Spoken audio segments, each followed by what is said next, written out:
Assalamualaikum warahmatullahi wabarakatuh.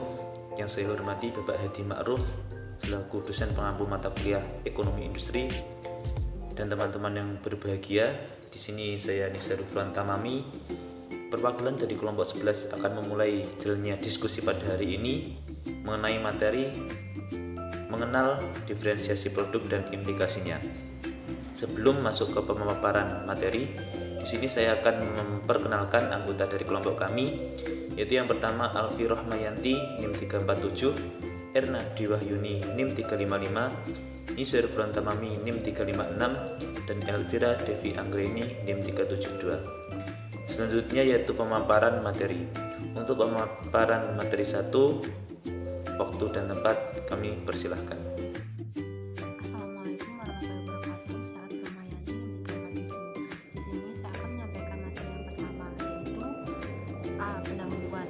Pada era bisnis dewasa ini, produk-produk yang dipasar oleh perusahaan-perusahaan industri guna untuk memenuhi kebutuhan permintaan pasar, baik itu pasaran output domestik maupun pasaran output luar negeri, tidak lagi sepenuhnya bersifat homogen, namun sudah bergeser ke arah heterogen, yaitu dibedakan dalam karakteristik tertentu antara satu dengan yang lainnya dan bersifat diferensiasi. Keberadaan diferensiasi produk menimbulkan efek positif dan negatif terhadap kesejahteraan ekonomi masyarakatnya, di mana hadirnya diferensiasi produk yang diciptakan di dalam pasar setidaknya telah membantu masyarakat memperoleh beraneka ragam barang yang berkualitas dan juga dapat mengenalkan barang-barang baru. B. Profil diferensiasi produk. Pengertian terminologi diferensiasi produk secara sederhana diungkapkan oleh Stephen Martin yang memiliki makna sebagai berikut, bahwa diferensiasi dapat tampil ke dalam berbagai bentuk tergantung dengan suasana pasar yang sedang terjadi dan tindakan apa saja yang harusnya ditempuh oleh para pesaing guna memenangkan persaingan pasar terhadap output yang mereka tawarkan. Diferensiasi produk dibedakan menjadi dua, yaitu yang pertama adalah faktor perbedaan jarak dan yang kedua adalah lokasi yang kondusif dan menyenangkan. Faktor kemunculan diferensiasi produk yaitu satu, karena adanya kesamaan pada kondisi geografis, dan yang kedua adanya tuntutan kebutuhan pasar. C. Strategi unggulan. Klarifikasi untuk mengetahui dan menilai eksistensi diferensiasi produk di dalam pasar menjadi lebih baik, yaitu 1. Kajian strategi diferensiasi produk dilihat dari sisi produsen atau perusahaan industri yang diamati, dan yang kedua, kajian strategi diferensiasi produk dilihat dari konsumen yang menjadi target dari kebijakan. Dari sudut pandang produsen dapat dilihat dari segi jumlah pesaing yang dapat di dalam pasar. Dari segi konsumen, pada dasarnya konsumen memiliki karakteristik tersendiri, yaitu mulai dari keadaan konsumen yang sudah dipengaruhi, konsumen yang memiliki pandangan yang mantap, konsumen yang memiliki informasi pasar, dan sampai kepada konsumen yang memiliki saran kemampuan ekonomi. Baik, saya Erna Dwiwahyuni NIM 355 akan menyampaikan materi berikutnya, yaitu tentang diferensiasi produk dan proses entry. Jadi, diferensiasi produk yang diciptakan oleh pesaing industri sebenarnya dapat meningkatkan andil atau bagian pasar produsen yang dapat dikuasai oleh pesaing mapan yang bersangkutan. Dan di sisi lain, dapat pula dijadikan andalan bagi pesaing tersebut guna merintangi calon-calon pesaing untuk memasuki pasar. Calon-calon pesaing potensial tertarik untuk memasuki pasar bila keberadaan mereka di pasar dianggap mendatangkan keuntungan. Akan tetapi, bila keberadaan mereka di pasar tersebut mereka anggap sudah tidak menguntungkan lagi, maka mereka akan keluar dari pasar dan proses entry akan berhenti dengan sendirinya. Sebenarnya, banyak taktik-taktik diferensiasi produk yang dapat dijalankan oleh perusahaan-perusahaan industri yang mapan guna menutup jalan bagi calon-calon pesaing untuk memasuki pasar. Salah satu caranya yaitu dengan menggunakan media iklan sebagai alat penghambat bagi calon-calon pesaing guna memasuki pasar. Sebagaimana digambarkan dalam kurva bahwa pada tingkat skala produksi ekonomis, perusahaan industri yang mapan dapat saja berproduksi sebesar Q1 dan menjual output yang dihasilkannya pada tingkat harga sebesar PEST. Bila perusahaan industri yang mapan menjual outputnya di pasaran setinggi harga tersebut, maka dengan sendirinya perusahaan pendatang baru tidak berpeluang lagi memasuki pasar. Nah, bila pilihan itu yang diambil, maka konsekuensinya perusahaan industri yang mapan hanya memperoleh keuntungan normal. Dan hal ini tentunya tidak menarik bagi perusahaan tersebut, mengingat peluang pasar yang tersedia untuk meningkatkan penjualan dan keuntungan perusahaan masih terbuka luas. Sebagai gantinya, perusahaan industri yang mapan dapat menjual output yang dihasilkannya pada tingkat harga sebesar PENT agar memperoleh keuntungan supernormal per kesatuan output sebesar PENT dikurangi PEST. Pada tingkat harga setinggi itu, perusahaan industri pendatang baru, walaupun tidak memperoleh keuntungan supernormal, dia masih dapat bertahan di pasar karena hasil penjualan output di pasaran masih dapat menutupi ongkos produksi yang dikeluarkan. Kemudian, taktik-taktik diferensiasi produk yang lain yang dapat diterapkan yaitu misalnya perusahaan industri yang mapan dapat menurunkan harga jual outputnya sampai dengan batas biaya produksi terendah guna menarik perhatian konsumen baru atau mengambil alih bagian pasar yang sudah dikuasai oleh lawan pesaing. Tentu saja strategi ini baru dapat menjadi efektif sepanjang konsumen memiliki pengetahuan yang sempurna mengenai keadaan pasar. Turunnya harga jual di dalam pasar memungkinkan konsumen dapat meningkatkan surplus konsumen yang dapat dinikmatinya, sehingga konsumen akan membeli barang hanya kepada produsen yang bersedia menjual barangnya pada tingkat harga yang lebih rendah.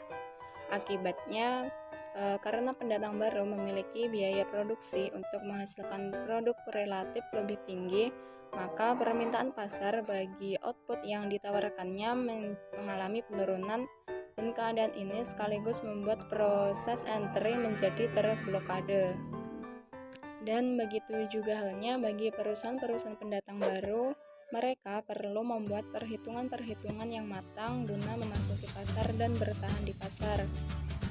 Bila perusahaan industri yang mapan menghasilkan diferensiasi produk, maka ada dua alasan bagi perusahaan industri pendatang baru untuk menolong konsumen, yaitu dengan menjual produk dengan harga jual yang lebih rendah dan meningkatkan variasi dari produk yang dihasilkannya. Baik, materi selanjutnya yaitu diferensiasi produk dan diversifikasi produk. Jadi diferensiasi produk yang diciptakan oleh pesaing industri di dalam pasar sebenarnya memungkinkan perusahaan industri yang mapan dapat memenangkan persaingan pasar sehingga andil atau bagian pasar yang dikuasai oleh perusahaan mapan dapat meningkat tajam. Namun, strategi ini dapat segera berakhir bila saja perusahaan industri yang mapan tersebut terus meningkatkan atau memperbaiki citra diferensiasi produk yang dihasilkannya. Pada saat yang sama, biaya produksi yang dikeluarkan untuk penciptaan diferensiasi produk sudah melampaui batas.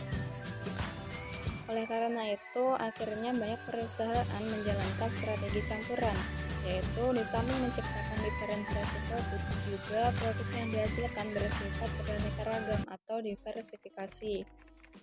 Produk yang dihasilkan tidak lagi bersifat tunggal, yaitu hanya berbeda-beda dalam deretan produk perusahaan pesaing pada industri yang sejenis. Tetapi produk yang dihasilkan meluas menjadi beragam sehingga mampu menarik simpati konsumen pada berbagai tingkatan daya beli atau menguasai segmen-segmen pasar lainnya. Sekian materi dari saya. Menu selanjutnya akan disampaikan oleh pemateri berikutnya. Baik, saya Nisur Furantamami, NIM 356 akan melanjutkan materi selanjutnya, yaitu pada saat produk yang dihasilkan oleh industri pemasok barang. Karakteristik diferensiasi produk sudah mengalami kejenuhan. Tanda-tanda kejenuhan itu dapat terjadi karena beberapa sebab, yaitu yang pertama, adanya jumlah konsumen di dalam pasar yang relatif konstan atau cenderung menurun. Dan yang kedua yaitu masuknya pendatang baru ke dalam pasar. Selanjutnya yaitu mengenai diferensiasi produk dan konsentrasi industri. Diferensiasi produk menciptakan kekuatan ekstra bagi pesaing pasar, dan bila pesaing tersebut mampu memahami keadaan pasar, hal ini dapat menciptakan keuntungan bagi pesaing. Produk semakin dikenal masyarakat secara luas, penjualan meningkat, dan pada akhirnya perusahaan yang mapan di dalam pasar menjadi semakin dominan.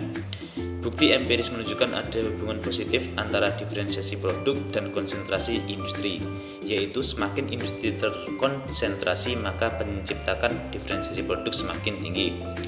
Pada tingkat konsentrasi rendah, ada hubungan positif antara tingkat konsentrasi dengan biaya periklanan, yaitu semakin tinggi konsentrasi industri, maka diferensiasi produk semakin meningkat, begitupun pula sebaliknya. Selanjutnya yaitu diferensial produk dan kesejahteraan ekonomi. Hadirnya diferensiasi produk tidak selamanya membawa konsekuensi negatif apabila dilihat dari banyak sisi. Dengan adanya diferensiasi produk, memungkinkan konsumen dapat membeli barang dengan kualitas tinggi sesuai dengan yang diinginkan. Pada gambar di samping diperlihatkan bahwa tanpa adanya diferensiasi produk dan jumlah barang yang tersedia di pasar hanya sebesar Q1 dengan harga jual pasar sebesar P5. Namun demikian, masuknya diferensiasi produk ke dalam pasar telah menyebabkan posisi keseimbangan pasar berubah kedudukannya dari titik E1 menuju ke titik E2. Dengan konsekuensi, jumlah barang yang tersedia di dalam pasar meningkat dari sebelumnya hanya sebesar Q1, sekarang sudah menjadi sebesar Q2. Sekian pemaparan materi dari saya, kurang lebihnya mohon maaf. Selanjutnya akan dilanjutkan oleh pemateri selanjutnya. Nama saya Elvira Devi Anggraini, NIM 372. Di sini saya akan melanjutkan materi mengenai gambar diferensiasi produk dan konsekuensinya terhadap kesejahteraan ekonomi.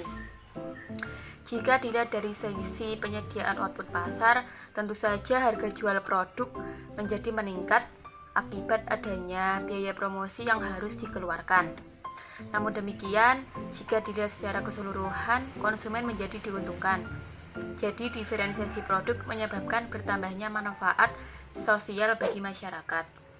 Begitupun produsen juga diuntungkan dengan adanya diferensiasi produk telah membuat keuntungan total meningkat. Keadaan peningkatan ekonomi juga dapat ditunjukkan melalui mekanisme perubahan harga, yaitu para pesaing menciptakan diferensiasi produk untuk menurunkan harga jualnya sampai ke batas harga kompetitif.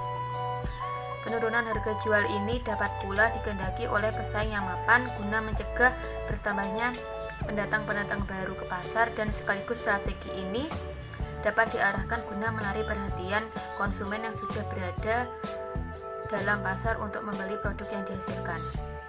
Apabila strategi ini dapat diaplikasikan dengan baik kepada produsen yang mapan, maka surplus ekonomi yang dapat dinikmati oleh konsumen semakin bertambah.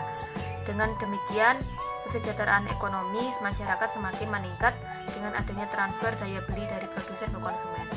Sekian, terima kasih materi dari saya. Apabila ada kurang lebihnya, saya mohon maaf yang sebesar-besarnya. Baik, sekian presentasi dari kelompok kami. Kurang lebihnya kami mohon maaf.